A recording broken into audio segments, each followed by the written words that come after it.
Dr. Mihai Dobre and also Ambassador Mihai Dobre to speak about a field that he knows very well. I hope you will not be upset on me, but cultural diplomacy, it's a family responsibility, because I used to work closely with Mrs. Dobre at the Ministry of Education as General Director of International Relations and doing a lot of cultural diplomacy there. Mr. Dobre has also the perspective of the Ministry of Foreign Affairs as Deputy Minister, but also the academic perspective as a professor at History College in Bucharest University.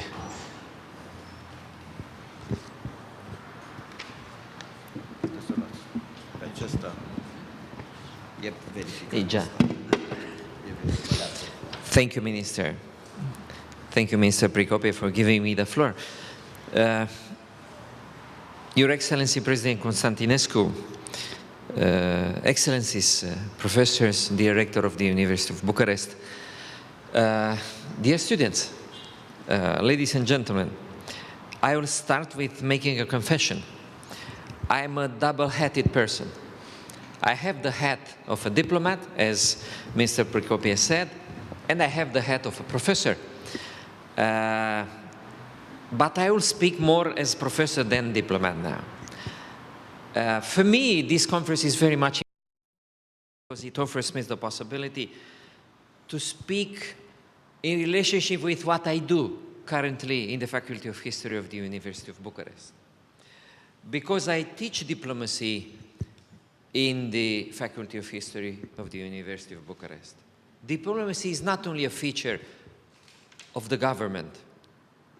Diplomacy is a field of study to which we devote time and passion and attention here in the University of Bucharest. To be precise, I teach to the bachelor degree within the program on International Relations in European Studies 2 courses. One is Foreign Policy and Diplomacy. The other one is Negotiation and Conflicts in International Relations. And for the master degree, I teach in a program devoted to diplomatic techniques, and I have to say it's the only master program on diplomatic techniques in Romania today. I teach 2 courses, one on specialties and types of diplomacy, and the other one on the European Union's public diplomacy. So, in a way, I'm at home when speaking about diplomacy in academia. To be very concrete, and Minister Pricope is very kind, not saying, well, pay attention to the time, because we are very much running behind the schedule. So I'll try to answer briefly to 4 questions.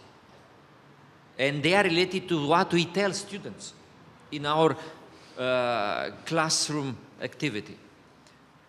First, what is diplomacy? Because we spoke all the morning about diplomacy. What is diplomacy?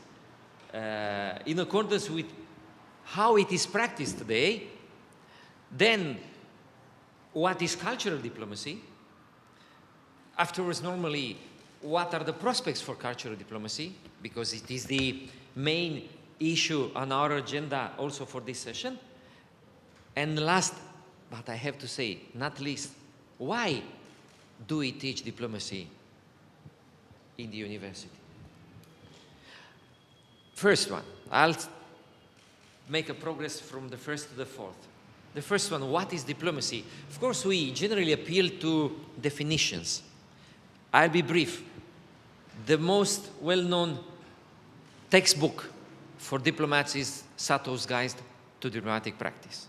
A book that has already 1 century of existence. It was founded by Ernst Sato, and it was developed, it reached already the 6th edition.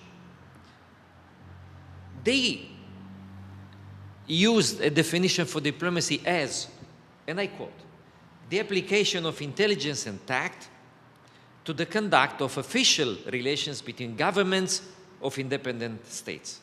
End of quotation. I will make the conclusion after the second definition that I'll use, and I will limit only to these two, from a more recent author, Jeffrey Berridge. Very recently, he defined diplomacy as an essentially political activity. Its chief purpose is to enable states to secure the objectives of their foreign policies without resort to force, propaganda, or law. It follows that diplomacy consists of communication between officials designed to promote foreign policy. End of quotation.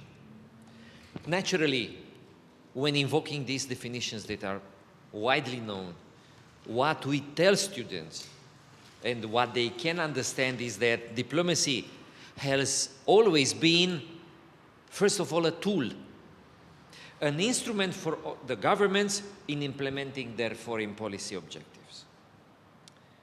As a governmental tool, diplomacy is undertaken today in accordance with rules that are set by the international community. And those rules are set by the most legitimate structure. I'm referring to the United Nations.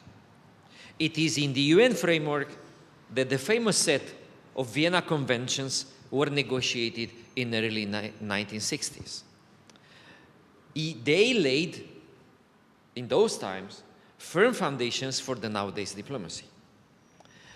When I'm asked, what is practically diplomacy? In what consists diplomacy practiced by governments? I immediately say, please have a look to the third article of the 1961 Vienna Convention on Diplomatic Relations. I will not quote that article because I have something else to quote, so I'm sticking to time, Minister, you know. I'll limit in saying that the main functions of a diplomatic mission are representation, protection of interests, negotiation, information, and promotion of friendly relations. As you see, we have inside protection of interests, because a crucial task of diplomacy is to protect interests. Again, when speaking to students, when we say a crucial task, protection of interests, we refer again to a very famous definition of interests. It dates back from mid-19th century, and it had as an author a famous British politician, Lord Palmerston. He said in a debate in the House of Commons, early 1848, debating about the Adrianople Treaty, which was very much important for Romania, that, and I quote, "I say that it is a narrow policy to suppose that this country or that is to be marked out as the eternal ally or the perpetual enemy of England." And now is the very important part of the quotation. We have no eternal allies, and we have no perpetual enemies. Our interests are eternal and perpetual, and those interests, it is our duty to follow. And I end the quotation. This is diplomacy working. It was in the past, it continues to be today, and as long as the governments will be on earth, they will practice diplomacy in that way. But not only that. Indeed, diplomacy is about the protection of interests. But in order to have sustainable outcome of diplomatic activity, it is important that diplomacy takes place in a climate that is conducive for a fair play behavior. And I say that because there was, again, a very interesting quotation, again, from a British diplomat, 17th century diplomat, Sir Harry Wotton, to whom is attributed the following phrase: "An ambassador is an honest man sent abroad to lie and intrigue for the benefit of his country." curious definition. But it was immediately rejected, immediately after its appearance. 1 century after the phrase of Sir Henry Wotton, it dates back in 1604, 1 century afterwards, when Louis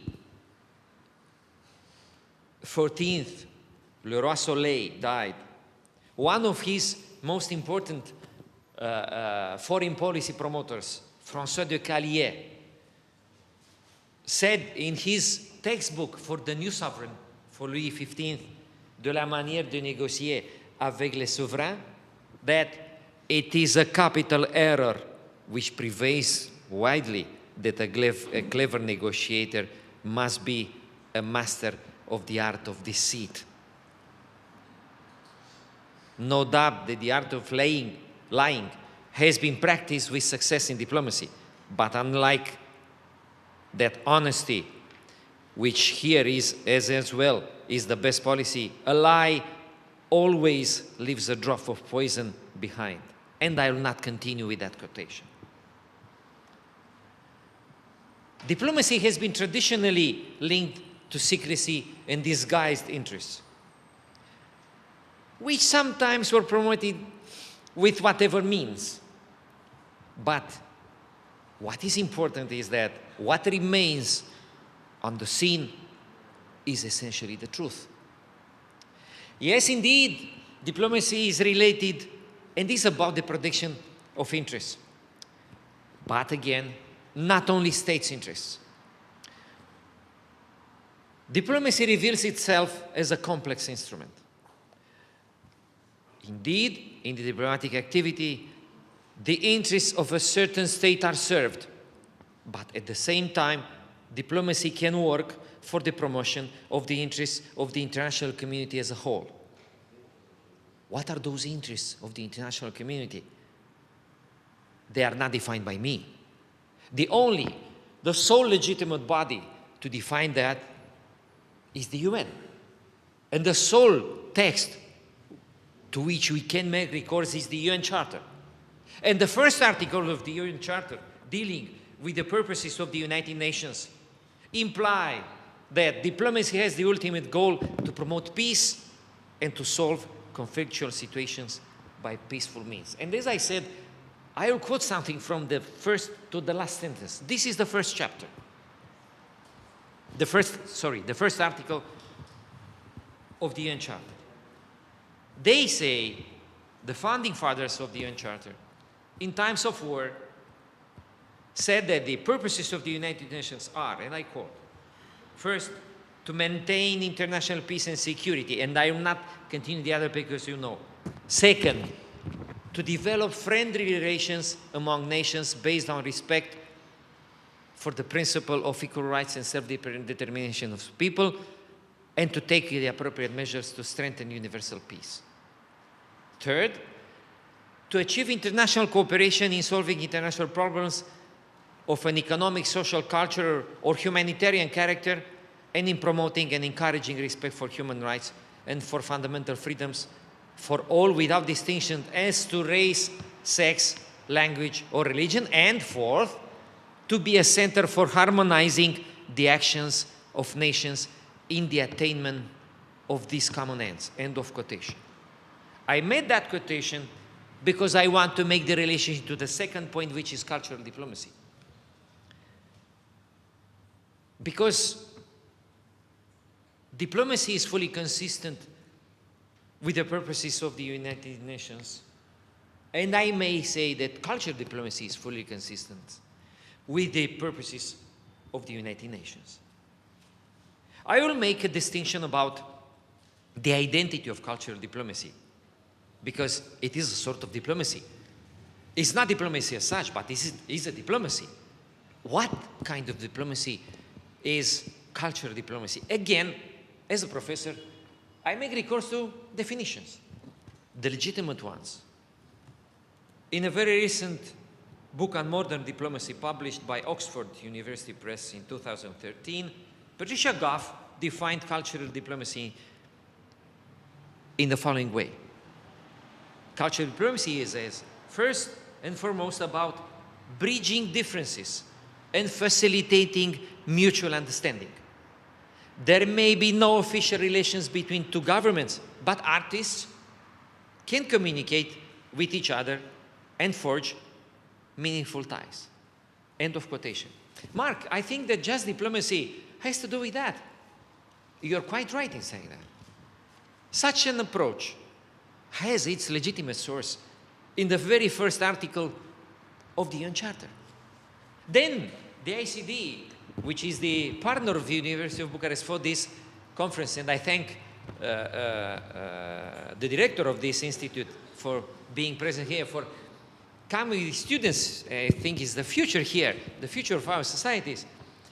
They have a definition of cultural diplomacy, and I quote, "Cultural diplomacy may best be described as a course of actions which are based on and utilize the exchange of ideas, values, traditions, and other aspects of cultural identity, whether to strengthen relationships, enhance socio-cultural cooperation, promote national interests, and beyond." Cultural diplomacy, says the definition of the ACD, can be practiced by either the public sector, private sector, or civil society. I'll come back to that end of definition, because this approach as well has its legitimate source in the very first article of the UN Charter. I'll come to definition. We have a change, and this change is structural for making this distinction between diplomacy and cultural diplomacy. For the diplomacy as such, there is only one actor, which is the state, by its structure named government, for implementing foreign policy, and in that sense using a tool which is diplomacy. Now for cultural diplomacy, we have a different approach, not only the state. It is the private sector that can intervene, it is the civil society. It's something that is co-substantive and very useful for promoting practically the same goals. The last distinction as far as the cultural diplomacy identity is concerned, because of course it was mentioned in the first part of this day, cultural diplomacy is not public diplomacy. And is not public diplomacy, another phrase that is very much used today, sometimes misunderstood, because public diplomacy is diplomacy, and being diplomacy is practiced for a public that is abroad, not inside the country. Cultural diplomacy and public diplomacy are not the same thing, because public diplomacy is unidirectional, whilst cultural diplomacy is bidirectional. It's much more complex and flexible.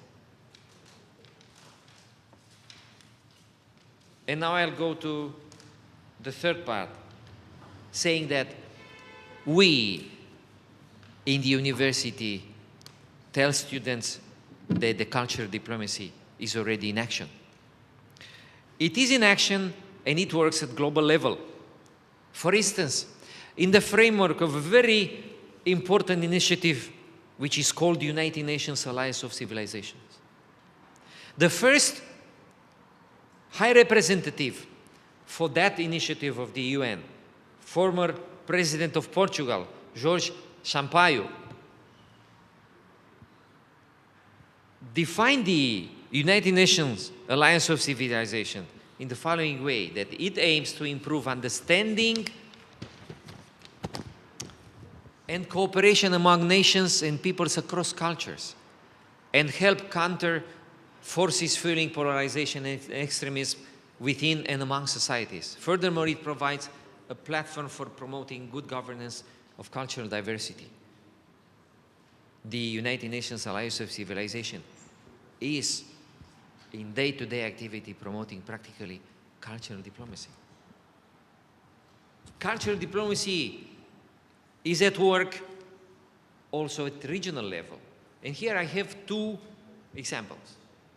The first one is very well known for those that were involved in diplomatic activity, and you, Your Excellency, Mr. President, you know that because you are the head of the Romanian state in 1999, after the Kosovo War, when the EU promoted the initiative of the Stability Pact for Southeastern Europe, organized in a very flexible manner, dealing not only with security and defense issues. The Stability Pact was an initiative that tried to rearrange the social tissue of a war-torn part of Europe. And it was close to what we understand today by cultural diplomacy. The second one, again, is related to something that was in your mandate. It was the first ever visit of a Pope to a country with a Christian Orthodox majority. It dates back in 1999. The Pope was John Paul II. And the visit took place after being promoted, of course, by the Romanian state, but also by means of the intervention of a very flexible structure, Vatican-inspired, an Italian non-governmental organization called Comunità di Sant'Egidio. They are very useful in clearing the path for each and everything that was practically opposing at the time for that historic event. We tell students that the world is in need of cultural diplomacy. The international security agenda requires the recourse of cultural diplomacy, as long as different crises have so many conflictual dimensions and are in waiting for a solution for such a long time. Please look on the map to the Middle East and also to Europe, and please look at the agenda of the foreign ministers of the EU member states when they meet every month on their session of the Council, Foreign Affairs Council. The international human development agenda needs as well the recourse to cultural diplomacy, as long as the objectives set by the Millennium Development Goals, very recently by the Sustainable Development Goals, are still lagging behind. Last but not least, and that's very much important, Minister, because it's a kind of a manifesto for the university. The very essence of the current international community, and I'm referring to the democratic system of government, needs the recourse to cultural diplomacy. The cultural diplomacy has to do with democracy.